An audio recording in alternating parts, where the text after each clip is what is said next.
नाम का स्थान है तोतादर, और वहां पर ब्राह्मणों का ये भंडारा था, सम्मेलन था। और उधर से परमेश्वर कबीर जी के गुरु जी थे रामानंद ब्राह्मण, और परमेश्वर धानक जुलाहे, और रामानंद उनके वैसे तो मुंह बोले तो गुरु जी थे, लेकिन उनको पता चल चुका था परमात्मा है। लेकिन परमात्मा के आदेश अनुसार वो केवल भूमिका कर रहे थे गुरु की। अब उन ब्राह्मणों ने तोतादेर में जो समागम था, सभी ब्राह्मण बुलाए थे, तो रामानंद जी तो बहुत पहुंचे हुए माने जाते थे, उसको आमंत्रित करना अनिवार्य था। वो तो आमंत्रित कर दिए। तो जहां भी रामानंद जी कबीर साहब के मिलने के बाद वो परमेश्वर को साथ ले जाते थे। अब सत्संग चल रहा था, परमात्मा बैठे थे, कबीर साहब भी बैठ के, रामानंद जी अपना बैठ गए, कबीर साहब श्रोताओं में बैठ गए, रामानंद जी उन ब्राह्मणों की स्टेज पर बैठ गए। उसमें क्या कथा सुना रहे थे वो ब्राह्मण लोग कि भी भाव हो तो भीलनी जैसी, भक्ति हो तो भीलनी जैसी। देखो श्री राम ने उस शूद्र के झूठे बेर खाए, चाक के दे रही थी, और भगवान खा रहे थे, रुचि रुचि खा रहे थे। भाव भक्ति हो तो ऐसी हो, भगत हो तो ऐसा हो। और रामचंद्र जैसे भगवान और गुरु हो, जैसे कभी छुआछात नहीं किया। अब सत्संग समापन हुआ, उन्होंने पता लग गया ब्राह्मणों को कि रामानंद जी के साथ कबीर जी आए हैं, ये शूद्र है, बता दिया किसी ने। तो ब्राह्मणों ने क्या किया, ब्राह्मणों का यानी ब्राह्मणों का भंडारा न्यारा शुरू कर दिया अलग से, और अन्य जो बाहर के आए हैं वो अलग खाएंगे। जो ब्राह्मणों का यानी पंडितों के लिए जो भोजनालय था, उसमें प्रवेश के लिए कंडीशन लगा दी कि जो चारों वेदों का एक एक मंत्र सुना देगा,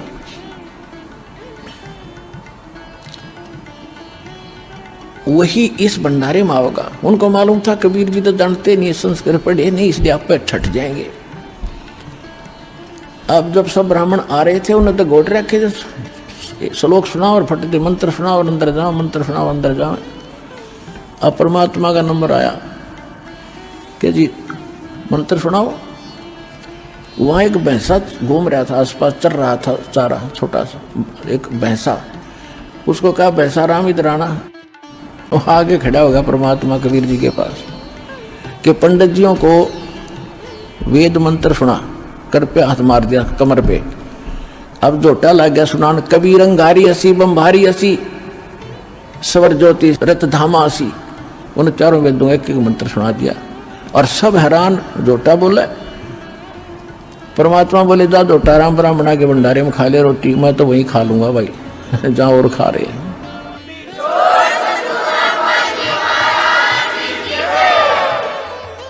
वहां कम से कम 4-5 हजार ब्राह्मण थे। परमात्मा ने 2 घंटे सत्संग किया वहां पर खड़ा होकर। अरे तुम बात तो सुना रहे थे बेलनी और राम की, तुम भगवान से बड़े हो गए। उसने तो शूद्र से कोई नफरत नहीं की, बेलनी से, और तुम नफरत कर रहे हो। यहां परमात्मा ने कहा था कि करनी तज कथनी कथे अज्ञानी दिन रात, और कुकर जो भौकत फरे, सुनी सुनाई बात। कथनी कर का है नहीं, कहते कथनी के सूर्य घने, ये कथे अटंबर ज्ञान, और बार जवाब आवे नहीं, फिर लीद करे मैदान। 5000 ब्राह्मणों ने परमात्मा का ज्ञान स्वीकार किया और नाम स्वीकार किया और भक्ति की अपना कल्याण करवाया।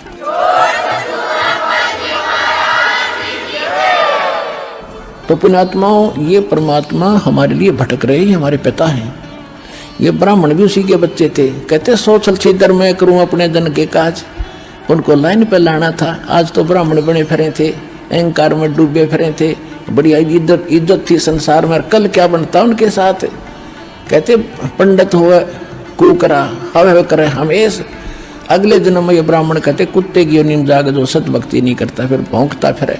तो भगवान अपने बच्चों को इन दुखों से बचाने के लिए भटक रहे हैं। उनके लिए यही कारण बनाया और उनको सत भक्ति दी, उनका कल्याण कराया।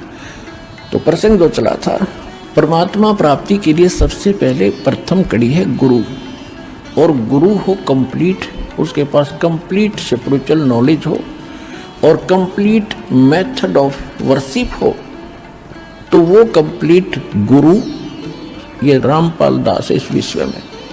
अपना कल्याण कराओ और दृढ़ होकर लग जाओ और मोक्ष कराओ। चलो सतलोक।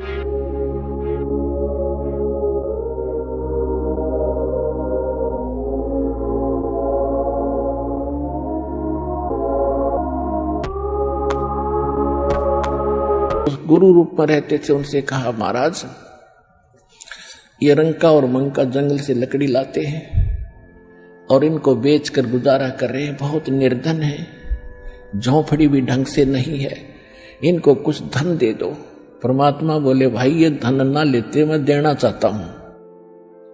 ये नहीं लेते, इनको तो विष दिखाई दे है ये धन।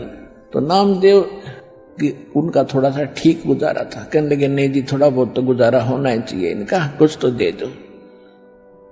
परमात्मा बोले भाई ना लेते ये, क्यों गुरु जी को हम चाहे परमात्मा आ जाए, क्योंकि तो विभिन्न रूप में होता, तो हम बेशक सारा कुछ मानते हैं फिर भी न्यू रहे गुरु जी तो गुरु जी हैं।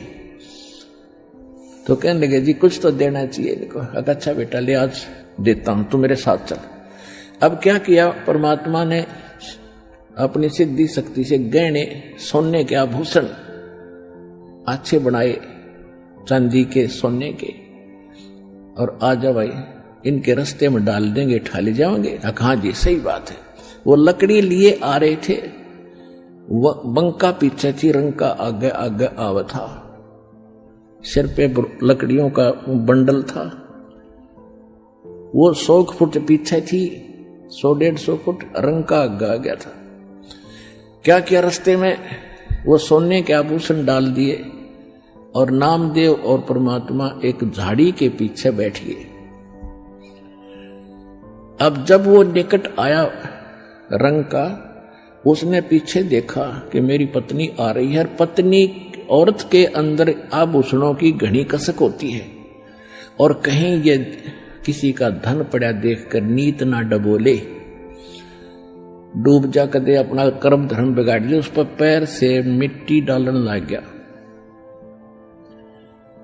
अब उसने देखा बंका ने, क्या हो गया पति का, खड़ा क्यों हो गया। उसने ध्यान से देखा, हाँ ये तो इस कारण से करे।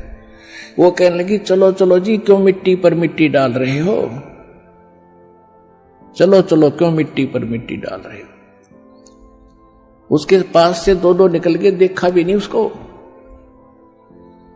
तब परमात्मा बोले बोल भाई नामदेव कैसे ढूंढने ना लेते।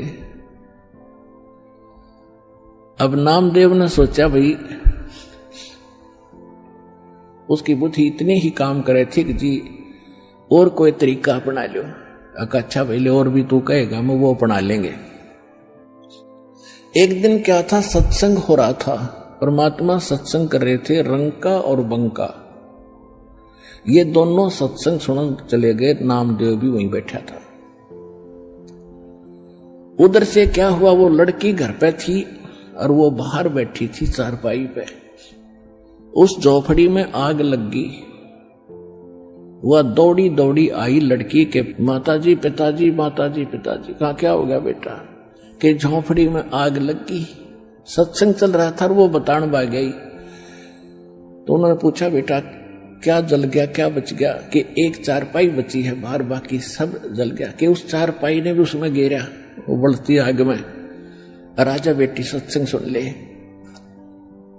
न चारपाई न ठोकर वह ना होती तो सत्संग में बात ना आनी चाहिए बेटी। आग लगो इस झोपड़ी का, इसने भी गिरा उसके माँ।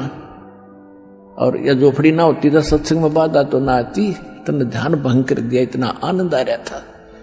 तो कहने का भाव ये है पुण्यात्माओं, फिर नामदेव की आंखें खुली, रत्रा गजब ये भगत ऐसे होने चाहिए। और फिर परमात्मा ने इतना सुंदर मकान बना दिया उनका। कहते नुक्ते ऊपर रिज जाएगा, 1 करोड़ कर्म जल जाए तुम्हारे। तो हमने भगत बनना पड़ेगा भगवान से लाभ लेने के लिए। बकवादों से बात बने को नहीं, इतनी सी बात है।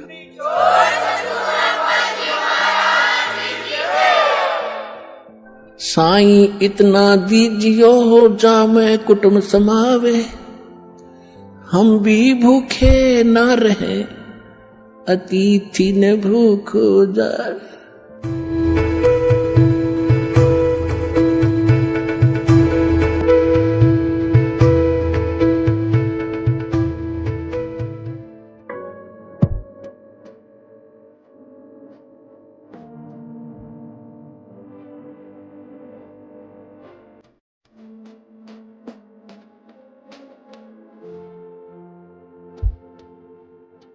भक्त ये किसान था, जाट जाति में था, राजस्थान के अंदर।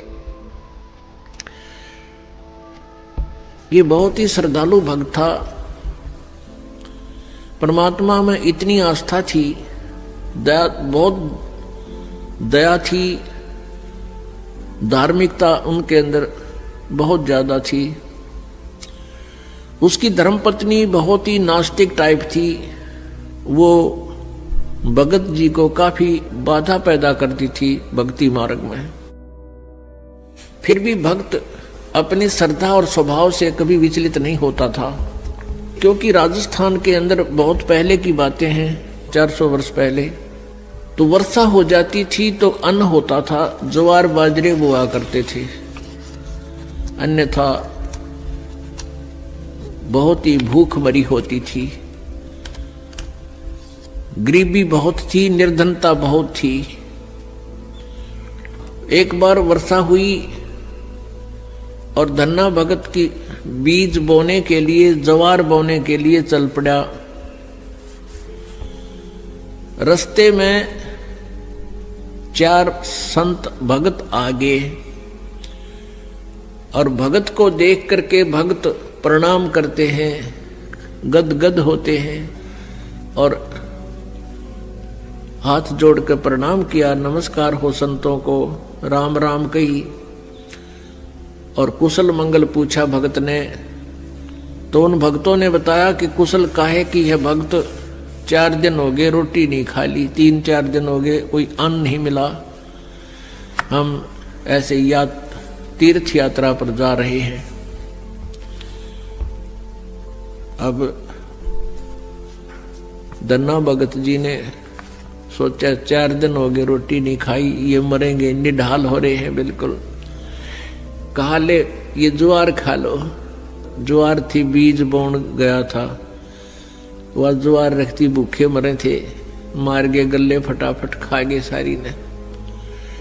अब भगत ने सोचा ज्वार तो खा ली भगतों ने, और बीज ना बोया तो पड़ोसी लोग जाके घर में बताएंगे, पड़ोसी किसान, कि आपके खेत में बीज क्यों नहीं बीजा तुमने, और फिर मेरी पत्नी है वो मेरा सिर खावेगी, लड़ाई करेगी। उसने कंकर उठा ली, कहीं से ही कंकर इकट्ठी कर ली खेतों से, और वो डाल ली थैले में, और जैसे और किसान बीज बीजे थे ऐसे डाला सारे का, और उसके ऊपर का हल चला के आ गया। अब कुछ दिनों के बाद क्या हुआ कि अन्य पड़ोसियों के तो ज्वार उगगी, और भगत जी के खेत में ये मतीरे तुम्बे, ये मतीरे से मोटे मोटे हुआ कर, ये तुम्बे उग गए, जो सीताफल जितने बड़े बड़े हुआ कर तुम्बे। अब एक पड़ोसन ने जाके उसकी पत्नी से कहा, धन्ना भगत की पत्नी से, उससे पूछा कि तुमने ज्वार नहीं बीजी थी क्या? धन्ना भगत की पत्नी ने कहा, क्या मतलब? कि आपके खेत में तो वो तुम्बे मतीरे अपने आप उग गए हैं, वो तो आपको उग गया करे, वहां बोने नहीं पड़ते राजस्थान के क्षेत्र में। कहने लगे आपने कुछ बीजे नहीं रखा, उसमें तो निरा कुबाड़ जाम गया, वो तुम्बे पैदा हो गए, इतने पड़े हैं बिना गिनती के, इसे मोटे मोटे। अब उसने सोचा कि भगत मार गया, डंडी दिखे। धन्ना भगत की पत्नी ने सोचा भगत जी कर गया गड़बड़, और इसने बीज भी की तरह दान में दिया होगा। अब उसने सोची एक मैं खेत देख कर आऊं, पाछे मगज मारूंगी इसके लिए। अब वो खेत में अपने पति से कहने लगी कि खेत में जाके आऊं, मैं ज्वार देख का हूं। भगत जी बोलिया है कोनी। भगत जी को तो पता था वहां क्या मिलेगा। अपना चुप बैठा और वो भगत धन्ना भगत जी अपने मित्रों के साथ उसी से में बातें करता था, भक्ति की चर्चा। जब हुआ कि तक खेत खात में चली जाया करती, वह खेत में गई, उधर से अपने भक्तों के भगत आगे उड़े बैठे बैठे भगवान की चर्चा कर रहे हैं, आंखों में आंसू आ रहे हैं। और वह भगतनी आव है कति लाल पीढ़ी हुई है, जान गया भगत आ गई या तो भाई करड़ाई। अब देखी जाएगी, जो होगा ही होना तो है ही। और वह कहकर एक मतीरा तोड़ जाई, तुम्बा इतना बारा मोटा सर पर धरी नो, अब इसका सर में मारूंगी। आ कहने बोली भगत जी खेत में बीज ज्वार बोक आया था। भगत जी नो कर ली नाड़ तले ने, और उसने नो सर में मारा। वो मतीरा मारने के उद्देश्य से नो सर में ठोकन खातिर वो नो कर गया थोड़ा सा, वो धरती में लाग के फूट गया। नो बोली बालक तन्ने खाएंगे के उड़े मतीरे उग गए सारे, तो बीज कित फूक आया। तो वो मतीरा जो था वो तुम्बा था, धरती में लाग के फूट गया। फूट गया तो उसमें एक दड़ी यानी 5 किलो लगभग ज्वार निकली। ज्वार अब एक बार तो अब भगत जी की तरफ देखा, वो नौकरे पड़ा था, एक तरफ देखा ज्वार का ना अक्तुम्बे में, तो ज्वार निकल आई। और वो न्यू बार बार देखा है, भगत जी ने भी देखा कि मैं शांत होगी के चक्कर है, उन्हें देखा तो तुम्बे में तो ज्वार निकल रही है। तो भगत ने 100 शुक्र मनाए, परमात्मा करड़ाई टाल दी, या ज्वार ने रोए थी या दड़ी ज्वार आपने दे दी। इतने में फिर अब उसके मन में न्यू आई कि कदे और भी तुम भी मजवार पाओगी। फिर तो लेकर चद्दर और लेकर मोगरा डंडा बाज ली, वहां बिछा ली चद्दर और मतीरा धरा, डंडा मारा, उठा के फेंक दे, परल दे ही ज्वार निकला। ढेर लग गया उस ज्वार का। और औरा कहते हुआ इतनी खड़ी थी सुक्की, और वर्षा हुई नहीं, उनकी खत्म होगी गांव वालों की। और भगत के उस खेत में तुम्बा में ज्वार निकला, दुनिया देखना हुए। युवा भगतनी एक गठड़ी और ठा के चाल पड़े। जब वह 3-4 गठड़ ले आई, 3-4 अपना जितनी उस खेत में होनी थी उगनी, यानी जिसमें निपज होनी थी उपज, उतनी ज्वार जब आली, भगत जी ने बोले वो और मत लाइए, अपनी आ चुकी है और इसको बांट दे सारे गांव में, सबके बालक भूखे हैं। ने बोली क्यों, मैं सारी ले आऊंगी। वह ले आई ठाठा गए, फिर जो भी गिठड़ी लाए वहां तक ताबा बोझ मरती, वहां खोल ला उसके वो बूमड़ा हो जाए, उसके फूल वो बन जाए छिलका, ज्वार ना रहे। वह 1-2 गिठड़ी तो लाई, फिर बैठ गई, अगियो अच्छा चाड़ा हुआ। तब धन्ना भक्त ने कहा भाई बाकी की ज्वार भगवान ने आप सबके लिए दी है, और अपने हिसाब की ले जियो जिसने जितनी चाहिए, और सबको बांट दे। तो परमात्मा कहते हैं ये मालिक ऐसे ही किया करता है, तो हम सच्ची लगन लगावें।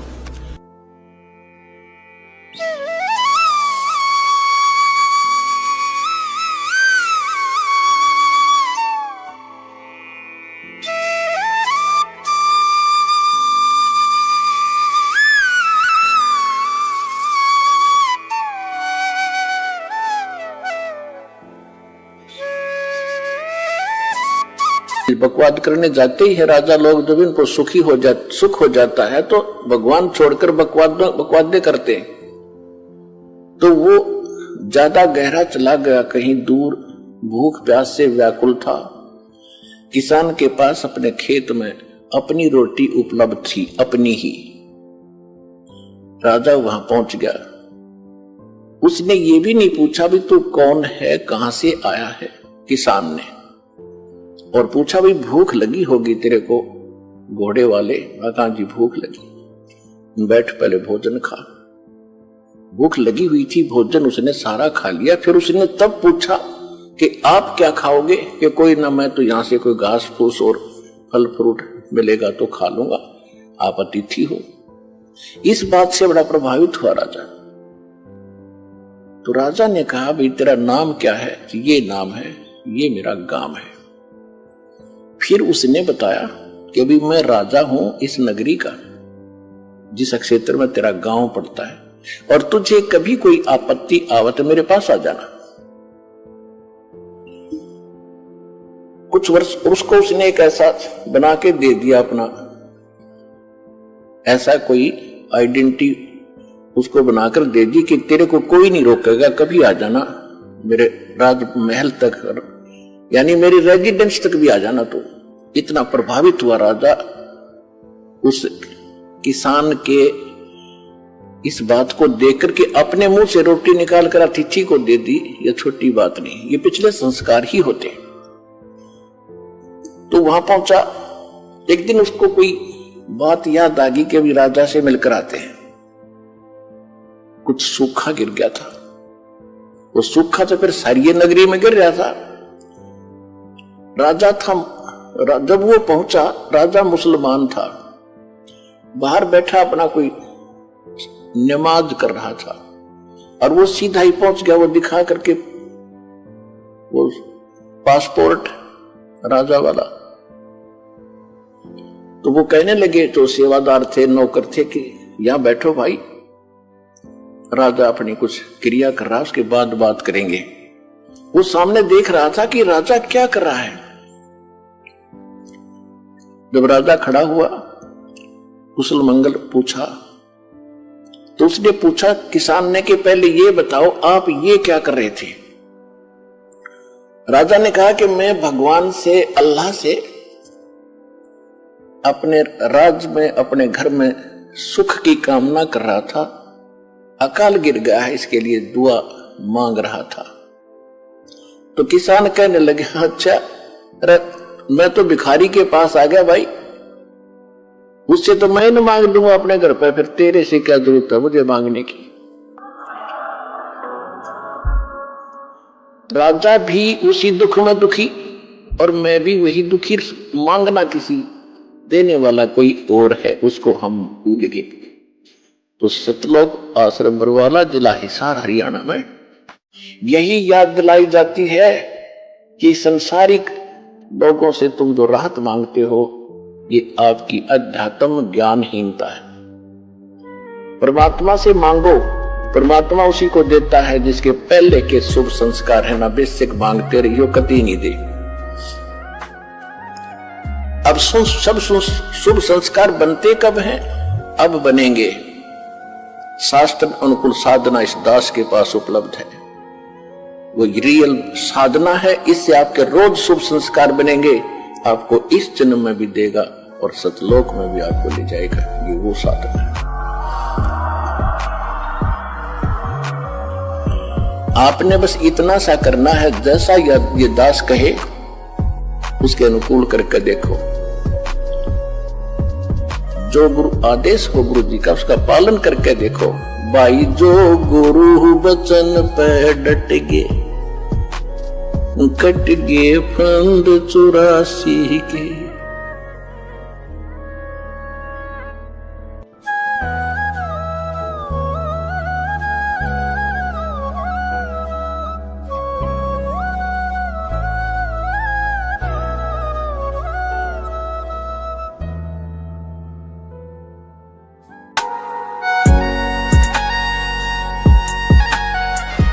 गोरखनाथ शरीर छोड़कर चला गया। ये क्या करते हैं कि ये मुक्त होते नहीं, ये पितरलोक में चले जाते हैं।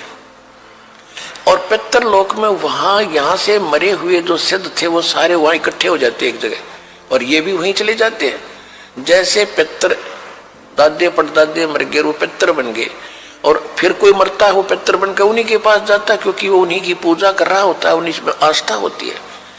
इसी प्रकार ये साधु संत वहां चले जाते हैं। अब क्या होता है कि काशी में जो परमात्मा आए हुए थे कबीर परमेश्वर जी की आयु उसमें लगभग 10 वर्ष की थी, 10 वर्ष की आयु थी। और उधर से स्वामी रामानंद जी वैष्णव साधु थे, उनका बोलबाला बनारस में, काशी में, उस पवित्र नगरी में घना था। और जो नाथ परंपरा के थे, जो नाथ परंपरा के होते हैं शंकर जी के पुजारी, और वैष्णव परंपरा के वाले हैं विष्णु जी के पुजारी, तो नाथ परंपरा वालों का लगभग वहां सफाया सा हो गया था। लोग सभी वैष्णव धर्म को स्वीकार कर रहे थे। तो गोरखनाथ जी को भेजा गया वहां से पितरलोक से कि नाथों का तो नाश कर दिया रामानंद ने, और उसके साथ तू चर्चा करके उसने फेल करके आ, तब जनता इस नाथ पंथ को स्वीकारेगी। तो गोरखनाथ वहां आ गया, कहा? काशी में। और आके उसने रामानंद जी के पास एक पर चिट्ठी भिजवा दी कि मेरे साथ चर्चा करो, गोष्ठी करो, ज्ञान गोष्ठी। और जो गोष्ठी में यानी जो चर्चा में हार गया, ज्ञान चर्चा में, गोष्ठी में, तो वो जीतने वाले का शिष्य बनेगा, और जितने उसके शिष्य होंगे वो सारे उस जीतने वाले के शिष्य बनेंगे। अब रामानंद जी के पास केवल ज्ञान था और उसके पास केवल सिद्धि थी। इस बात का स्वामी रामानंद जी को पता था कि लोग चमत्कार को ज्यादा मानते हैं, और वो जाते ही कोई सिद्धि दिखा देगा और सभी ताड़ी पीट देंगे और मैं हारूंगा, वो जीतेगा और नाश होगा, बैठा बैठेगा भक्ति मार्ग का। बहुत चिंतित था। और परमेश्वर कबीर साहब जी ने उनको हालांकि सब कुछ दिखा भी दिया था, और वो कबीर साहब उनके शिष्य भी हो चुके थे। वैसे लोग दिखावा शिष्य थे, लेकिन वास्तव में वो तो परंपरा निभाने के लिए शिष्य बने थे भगवान, और रामानंद जी को गुरु मानते थे। तो रामानंद जी से परमात्मा ने पूछा, कबीर जी ने, कि हे गुरुदेव, आज कैसी टेंशन ले रहे हो आप कुछ चेहरा उतरा हुआ लगता है, क्या समस्या आ गई? अपनी कोई संगत में दिक्कत आ गई है, क्या बात है? अब रामानंद जी ने बताया कि गोरखनाथ एक सिद्ध पुरुष आया है। उन्हें गोरखनाथ का नहीं पता था कि गोरखनाथ है, वो तो परमात्मा ने बताया कि तो गोरखनाथ है। मालिक ने पहचाना उसको कि एक नाथ आया है और सिद्धि में बड़ा पहुंचा हुआ बताते हैं, और ऐसे ऐसे शर्त रखी है और वो सिद्धि दिखा देगा, लोग ताड़ी पीट देंगे, मैं हारूंगा, वो जीतेगा, वैष्णव पंथ का नाश होगा। अब कबीर साहब ने कहा, देखो गुरुदेव, वो भी संत हैं, आप भी संत हैं, हम आपके साथ चलेंगे, कोई बात नहीं, हार जीत तो होती ही है, देखते हैं उनको क्या कुछ ज्ञान गोष्ठी होती है। रामानंद जी को भी बुद्धि बदली, परमात्मा ने हिम्मत दी, वो जान गए अगर जब कबीर साहब कह रहे हैं तो ये कोई बात नहीं, चिंता का विषय नहीं। कहने लगे ठीक है बच्चा, चलो। अब उस दिन अन्य जो शिष्य थे रामानंद जी के, उन्होंने अपना वैष्णव वाला वेशभूषा नहीं तैयार करी। वो क्या करते हैं, एक गले के अंदर एक तुलसी की एक मणिये की कंठी बोल रहे हैं, उसने एक कमन का होता उसमें तुलसी का मोटा सा, उसको कहते हैं वैष्णव परंपरा से दीक्षित की पहचान होती है। और एक लंबा सा तिलक लगाते यहां से यहां तक, इस तरह एक फावड़ी लेते हाथ में, एक ऐसे, यानी वो एक झोली लेते हैं, झोली, ये उनका एक वेशभूषा होती है। और तक किसी ने बनाई नहीं, हारा तके, और ये हमने जबरदस्ती वहां बनाओगे फिर, इसलिए हम अपनी पहचान दिखाते को नहीं। उस दिन कबीर साहब सारा वो वैष्णव परंपरा वाले सारे श्रृंगार करके गए और गोरखनाथ जी को भिजवा दिया गया, ठीक है भाई, आपकी गोष्ठी का निमंत्रण हम स्वीकार करते हैं। उस स्थान पर पहुंच गए जहां वो स्थान निहित कर रखा था। रामानंद जी का आसन अलग लगा रखा था, गोरखनाथ जी का आसन अलग लगा रखा था। गोरखनाथ जी साथ में एक अपना त्रिशूल रखते थे, 10 फुट 8-9 फुट लंबा, और ऊपर 3 उसके ऐसे सिरे से होते थे। त्रिशूल ऐसा होता था, लोहे का डंडा सा होता था, और वो नीचे से भाला टाइप होता था, उसको जमीन में गाड़ के वहां रखा खड़ा कर रखा था, और स्वयं आसन पर अलग से बैठे थे। उधर से रामानंद जी का आसन ऊंचा था। कबीर साहब अपने गुरुदेव के चरणों में बैठ के नीचे, जैसे एक सुयोग्य शिष्य ने भूमिका करनी चाहिए ऐसी कर रही थी। अब गोरखनाथ जी ने कहा कि रामानंद अब मेरे साथ गोष्ठी करो।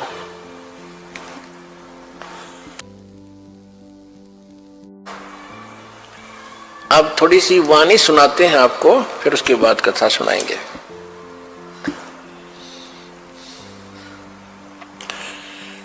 योगी गोरखनाथ प्रतापी, तासो तेज पृथ्वी कापी, काशी नगर में 100 पग पर ही, रामानंद से चर्चा कर ही। चर्चा में गोरख जय पावे, कंठी तोड़े तलक छुड़ावे। सत्य कबीर शिष जो भयहु, ये वृंतांत सो सुन ले हो। गोरखनाथ के डर के मारे, वैष्णो नहीं भेख संवारे। तब कबीर आज्ञा अनुसारा, वैष्णो सकल स्वरूप संवारा। अब गोरखनाथ जी के पास रामानंद को खबर पठाई, चर्चा करो मेरे संग आई। रामानंद की पौड़ी पहली पौड़ी, सत कबीर बैठे तिस ठौरी। कहे कबीर सुन गोरखनाथा, चर्चा करो हमारे साथा। प्रथम चर्चा करो संग मेरे, पीछे मेरे गुरु को टेरे। बालक रूप कबीर निहारी, तब ये वचन उचारी। यानी कबीर परमात्मा को बालक रूप में देखकर गोरखनाथ जी क्या बोले? कब के बहे बैरागी कबीर जी, कब के बहे बैरागी, कि तुम कब से बैरागी बन गया, वैष्णो कब से बन गया, तू काल का बालक। परमात्मा क्या बोले? नाथ जी तब से बहे बैरागी, मेरी आद अंत सुध लागी। क्या बताते कि मैं कब से बैरागी हूं। धूंधों कार आद का मेला, नहीं गुरु कोई ना था चेला। तब का तो हम योग उपासा, और जब का फिरूं अकेला। धरती नहीं जद का टीका दीना, धरती नहीं जद की टोपी दीना। तेरा ब्रह्मा नहीं था जद का टीका, और शिव शंकर से योगी ना थे, मेरा तब का जोड़ी शक्का। द्वापर की हम करी फावड़ी, त्रेता का हम दंडा। सतयुग मेरी फिर दुहाई, और कलयुग फिरो नौखंडा। गुरु के बचन साध की संगत, अजर अमर घर पावे। कहे कबीर सुनो हो गोरखे, हम सबको तत्व लखावे।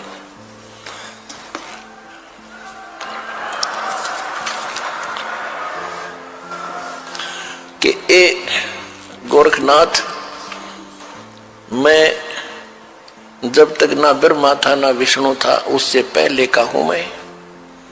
इस बात को सुनकर गोरखनाथ जी को ने क्या पूछा?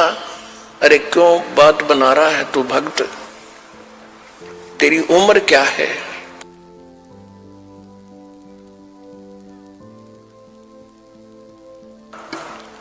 अब क्या बताते हैं परमात्मा? जो बूझे सोए बावड़ा, जो बूझे सोए बावरा, क्या है उम्र हमारी।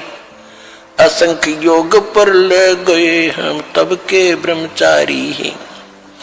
कोटि निरंजन हो गए पर लोक सिधारी, हम तो महबूब हैं भाई सदा ब्रह्मचारी।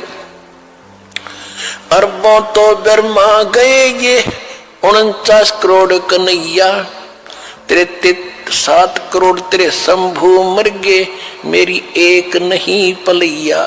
ओए होए,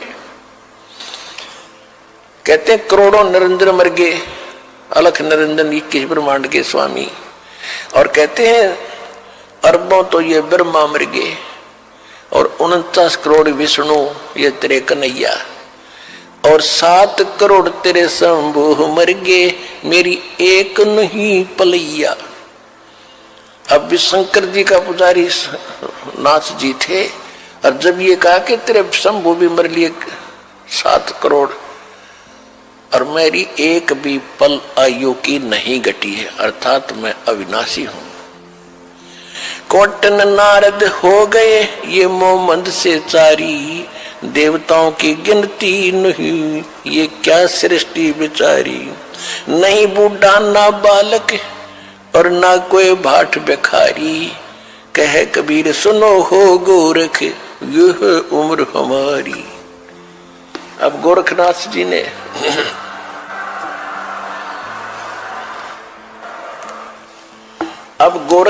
जी ने सोचा भाई ये तो घनी घनी बात बनावा है यो बच्चा, और सुनने वाले खुश हो रहे थे। एक छोटे से बालक ने कितना गजब का उत्तर दे दिया। अब ताड़ी पीटने वाले थे इतने में गोरखनाथ ने क्या किया, जो उसने त्रिशूल गाड़ रखा था, त्रिशूल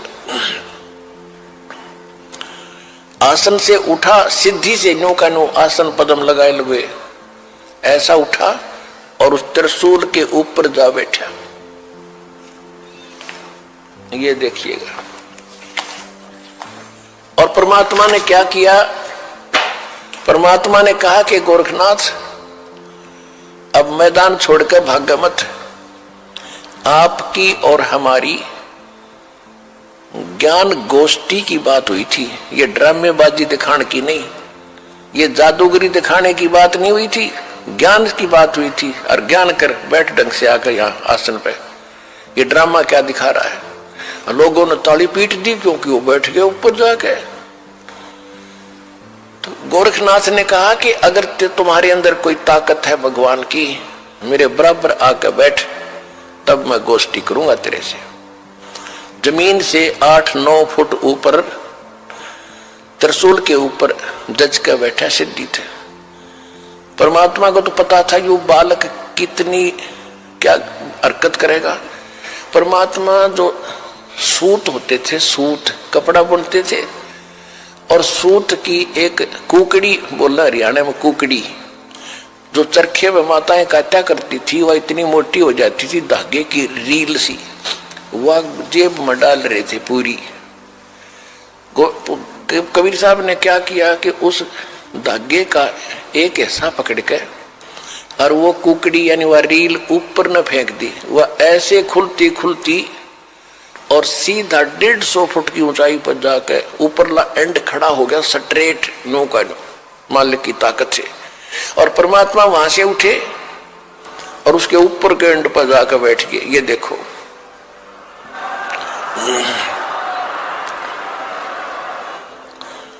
अब वो नाथ जी बोना सा दिखे, 150 फुट का 9 फुट ऊंचाई।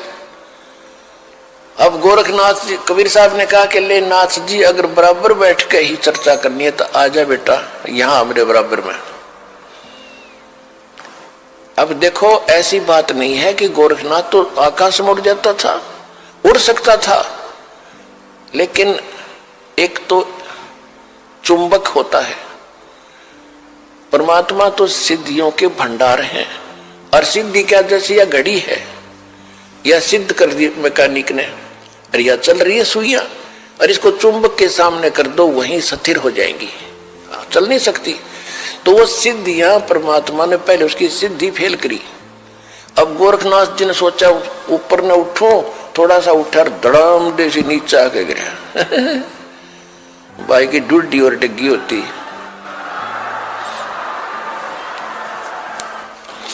गोरखनाथ को पहली बार अपनी कोई हार महसूस हो रही थी उस जीव पिछले जब तक वो सोदी में था। और कहते पहलवान होता है ना तो कांटे के जो रेसलर होते हैं वो तो थोड़ी सी बात पर समझाते कहाँ पर मेरी हार होगी, और जो कंचने से होते हैं ना वो दे चढ़वा के मान्या करें। अब गोरखनाथ समझ गया कि ज्यादा बहस करने की कोई आवश्यकता नहीं, ये कोई आम व्यक्ति नहीं है। तब उसने कहा कि हे कबीर जी आप नीचे आ जाओ, अब मैं आपसे आपका ज्ञान सुनूंगा। तब परमात्मा ने उसको सारी सृष्टि रचना सुनाई। तो परमात्मा ने कहा कि आपकी एक शर्त भी थी कि जो हारेगा वो चेला बनेगा। आप हार गए, अब बनो चेला मेरा। गुरु जी का तो बाद में बनिए, पहले मेरा बने। तो वो कहने लगा जी ऐसा है, मैं कुछ ज्ञान और सुनूंगा, मैं प्रश्न उत्तर करूंगा। परमात्मा बोले कि कर ले, क्या प्रश्न उत्तर करेगा। तो उसने परमात्मा ने फिर परमात्मा कहा कि आप ही बताओ मुझे कि आप कहां से आए, आप कौन हो। ले मैं बताता हूं कौन हो। परमात्मा बोले सुन ले। अवगत से चल आया, मेरा कोई भेद मर्म ना पाया।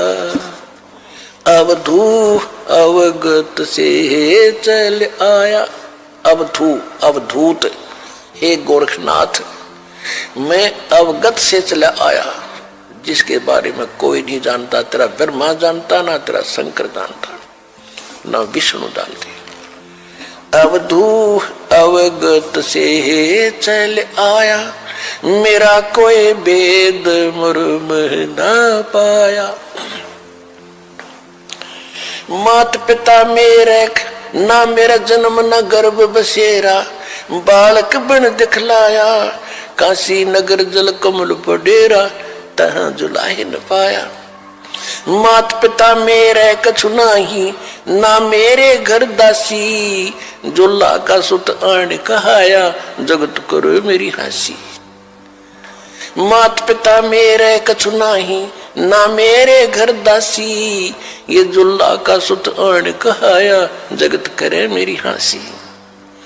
पांच तत्वों का धड़ना मेरे, ये पांच तत्वों का धड़ना मेरा, जानो ज्ञान अपारा, सत स्वरूपी नाम साहेब का, ओहे नाम हमारा। अदर दीप सतलोक में, अदर दीप भवन गगन गुफा में, तान निज वस्तु सारा, तेरा ज्योत स्वरूपी अलख निरंजन, वो दरता ध्यान हमारा।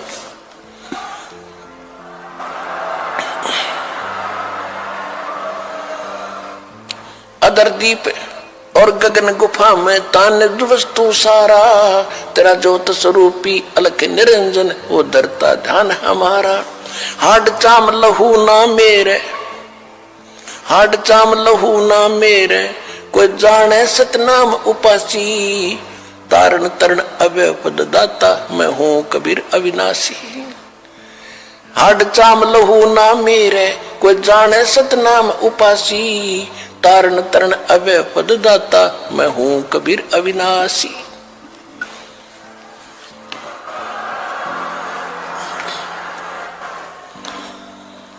अपने आत्माओं सूक्ष्म वेद में फिर गरीबदास जी ने बताया है कि गोरखनाथ सिद्धि में भूला, यथार्थ मार्ग को छोड़कर सिद्धि में भूल गया मार्ग को। गोरखनाथ सिद्धि में भूला और टूने टामण हांडे फूला। ये मुर्दे तक को जीवित कर दे, पहाड़ को सोना बना दिया। इनको तो गरीबदास जी कहते हैं वो मूर्ख टूने टामण करता फिरता था, उसको क्या मिला जीवन में? महिमा तो होगी पर मोक्ष रह गया। मन तो सुख के सागर बस रे भाई, और ना ऐसा यस रे भाई, तो सुख के सागर बस रे भाई, और ना ऐसा यस रे। देखो इसको कहते तत्व ज्ञान, इसको कहते सूक्ष्म वेद। अब हम एक ही बात को सुनकर उसकी महिमा गाते रहते थे, उसी के गुण गाते रहते थे, हमें पता नहीं था। इतनी जबरदस्त सिद्धियां दिखाने वाला व्यक्ति और कति जीरो था, -0 था अध्यात्म मार्ग में। अब गोरखनाथ कहते हैं गोरखनाथ सिद्धि में बुल्या और टूणे टामण हंडे फुल्या और जंतर मंत्र जोग निभाई और काल चक्कर जम जोरा खाई, तुम हो जम की फर्दी माही। गोरखनाथ को कबीर साहब ने कहा कि तू तो काल की फर्द में चढ़ रहा है। फर्द फर्द कौन सा हो जो परमानेंट आपकी जमीन हो जाती है ना, आपकी फर्द में आ जाती है तो आपका नाम होगी वह पक्की। तो परमात्मा ने कहा कि तू तो काल की फर्द में चढ़ रहा है, काल का फिर गधा बनेगा अगले जन्म में। ये तो सिद्ध पाक क्या महिमा होगी तेरी। सिद्ध नहीं ये गधे हैं जो जाने नहीं सतनामा। कहते जिनके पास सतनाम नहीं वो आज भी गधे हैं, वो सिद्ध नहीं है। हम उसको सिद्ध पुरुष कहते थे। तो गोरखनाथ जी ने जब ये ज्ञान सुना, उसने सोचा भी इसको फालतू छेड़ने की जरूरत नहीं है, ज्ञान में यू तुझे कति नहीं जानते। सिद्धि में भी उसके जचगी, फिर उसका फिर भ्रम रह गया थोड़ा सा। कहने लगा जी एक बार गंगा के किनारे चलो। अब चल भाई क्या रहेगा, एक और मैं कुछ लीला करता हूं, आप मुझे उसमें पराजित कर देना, मैं आपका शिष्य बन जाऊंगा। परमात्मा बोले चल। गोरखनाथ जी गंगा के अंदर छलांग लगा गए और एक मछली का रूप धारण कर लिया, और घड़ियों मछली वहां पर। तो उसने कहा था कि मैं इसमें छलांग लगाऊंगा और मुझे आप खोज देना दरिया से, फिर मैं आपको गुरु बना लूंगा। अब गोरखनाथ जी ने छलांग लगाई, मछली रूप बना लिया। परमात्मा ने छलांग लगाई, वह मछली पकड़ कर टिटवी बाहर लिया और बाहर काट के गोरखनाथ बना दिया।